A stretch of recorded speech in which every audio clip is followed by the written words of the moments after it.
दोबारा जिंदा हुआ रावण का पुष्पक विमान। जल्द ही भारत के वैज्ञानिक दोबारा बना लेंगे पुष्पक विमान को। पुष्पक विमान भारत के हाथ आते ही भारत बन जाएगा दुनिया की सबसे बड़ी सुपर पावर। भारत के दुश्मन देश पल भर में देंगे भारत के आगे घुटने टेक। भारत में ऋषि भारद्वाज द्वारा लिखे विमान शास्त्र पर सालों से रिसर्च की जा रही है, जो अब जल्द ही हो जाएगी पूरी। दोस्तों, मैसूर के एक लड़के का सिलेक्शन अमेरिका की सबसे बड़ी स्पेस एजेंसी नासा में हो गया। और दोस्तों, जैसे ही वो लड़का पहले दिन अपने काम पर पहुंचा तो नासा के वैज्ञानिकों ने उनसे एक ही बात कही कि तुम्हारे देश में भारद्वाज ऋषि हुए थे जिन्होंने विमान शास्त्र नाम का ग्रंथ लिखा था। हमें विमान शास्त्र ग्रंथ लाकर दे दो। दोस्तों, ये सुनने के बाद तो मानो उस लड़के के होश उड़ गए और उसे समझ में नहीं आया कि दुनिया की सबसे आधुनिक स्पेस एजेंसी नासा हजारों साल पहले लिखे गए हमारे एक शास्त्र को क्यों मंगाना चाहती है। लेकिन दोस्तों, उसे अपने सवाल का जवाब जल्द ही मिलने वाला था।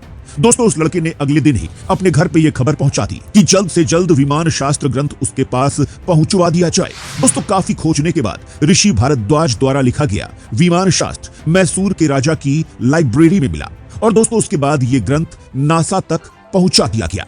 दोस्तों, आप माने या ना माने, लेकिन ये बात पूरी तरह से सच है, क्योंकि उस वक्त नासा ने ऋषि भारद्वाज द्वारा लिखे विमान शास्त्र पर शोध किया था। क्योंकि दोस्तों, वैज्ञानिकों के अनुसार ऋषि भारद्वाज द्वारा लिखा विमान शास्त्र ज्ञान और विज्ञान का इतना बड़ा भंडार था कि जिसकी वो कल्पना तक नहीं कर सकते थे।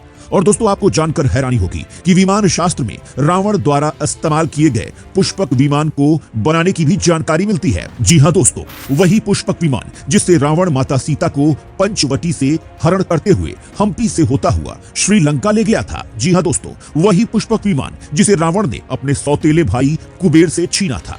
दोस्तों, आज भारत के वैज्ञानिक इसी पुष्पक विमान को दोबारा से बनाने में लगे हुए हैं।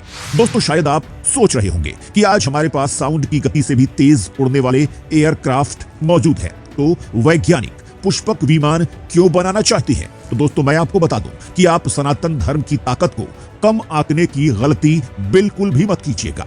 क्योंकि दोस्तों, मानव इतिहास में पुष्पक विमान जैसा उड़ने वाला वाहन आज तक नहीं बना है। क्योंकि दोस्तों, पुष्पक विमान उसे उड़ाने वाले के मन की इच्छा के अनुसार उड़ता था।